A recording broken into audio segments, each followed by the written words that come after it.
Corona మళ్లీ వచ్చింది. మహారాష్ట్రలోని ఠాణే జిల్లాలో 21 సంవత్సరాల అబ్బాయి చనిపోయాడు. బెంగళూరులో మరొక అతను చనిపోయాడు. ఏపీలో 2కి, తెలంగాణలో 1కి, బెంగళూరులో 5కి, ముంబైలో 10 మందికి ఇలా సంఖ్య పెరుగుతూనే ఉంటుంది. షేర్ ఖాన్ ఈ వీడియో మీరు చూసేసరికి ఇంకా 200 కేసులు పెరగొచ్చు కూడా. చైనా, సింగపూర్ లాంటి దేశాల్లో రోజు రోజుకి కేసులు పెరుగుతున్నాయి. ఇండియాలో 2 కొత్త కోవిడ్ వేరియంట్లు వచ్చాయి. ఒకటి తమిళనాడులో గుర్తించారు, ఇంకోటి గుజరాత్ లో గుర్తించారు. తమిళనాడులో గుర్తించిన వేరియంట్ NB.1.8.1, గుజరాత్ లో గుర్తించిన వేరియంట్ LF7. ఒక్కో దేశానికి ఒక రకమైన వేరియంట్ పుట్టుకొస్తున్నాయి. వేరియంట్ ఏదైనా సరే జ్వరం, జలుబు, ఒళ్ళు నొప్పులు, టేస్ట్ లేకుండా పోవడం, నీరసంగా ఉండడం కామన్. కాకపోతే ఈ సిమ్టమ్స్ అన్ని ఒక్కొక్కరికి ఒక్కోలాగా, ఒక్కొక్క వేరియంట్ కి ఒక్కోలాగా ఉంటాయి. నార్మల్ దగ్గొచ్చినా కూడా అమ్మో ఇది కరోనా అని భయపడాల్సిన సమయం ఇది. చేతులు శానిటైజర్ తో కడుక్కోవాలి, మాస్క్ వేసుకోవాలి, ఎక్కడ పడితే అక్కడ టచ్ చేయకూడదు, కరెన్సీ నోట్లు తగ్గించి డిజిటల్ కరెన్సీ వాడాలి, ఇమ్యూనిటీ పెంచుకోవడానికి ప్రయత్నించాలి. ఇవన్నీ లాస్ట్ కరోనా వైరస్ లో అందరికీ ట్రైనింగ్ ఇచ్చి మరీ వెళ్ళిపోయింది. ఎవరికి తెలియనివి కాదు. ఇప్పటికే మీ ఇంట్లో ఎవరికైనా సింటమ్స్ ఉంటే వెంటనే కరోనా టెస్ట్ చేయించి జాగ్రత్తలు పాటించండి. ఈ కరోనా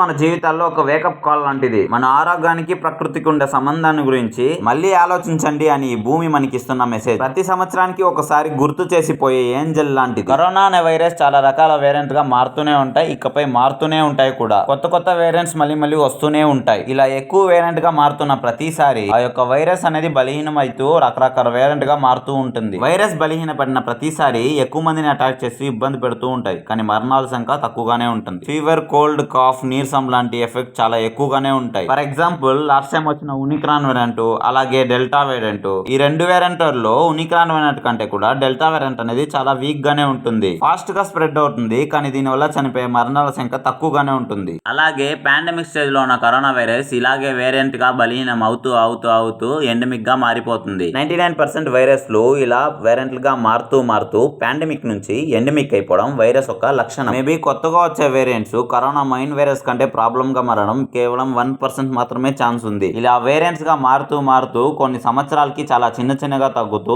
నార్మల్ కోల్డ్ జ్వరంలా మారిపోతుంది. కొన్ని న్యూస్ ఛానల్స్ భయపెడుతూ ఉంటారు, అలాగే మెడికల్ మాఫియాలు సొమ్ము చేసుకోవడానికి ప్రయత్నిస్తూ ఉంటారు. ఇంకొంతమంది అదేం లేదు, భయపడాల్సిన అవసరం లేదని చెప్తూ ఉంటారు. ఎవరు మాటలు వినాల్సిన అవసరం లేదు, మన జాగ్రత్తలు మనం పాటిస్తే చాలు. వాస్తవాన్ని అంగీకరించాలి, కానీ ఈ వైరస్లు మాత్రం మనల్ని వదలు. ఈ వైరస్లతో వాటితో జీవితాంతం సహజీవనం చేస్తూనే ఉండాలి. దైవాన్ని మాత్రమే కాదు, సైన్స్ ని కూడా నమ్మి మళ్ళీ క్వారంటైన్ వేస్తే ఆ ప్రికాషన్స్ అన్ని పాటించాలి. దీనిపై మీ ఒపీనియన్ ఏంటో కింద కమెంట్ చేయండి. అలాగే ఇలాంటి మరిన్ని ఇన్ఫర్మేషన్ కోసం మన ఛానల్ ని సబ్స్క్రైబ్ చేసుకోండి.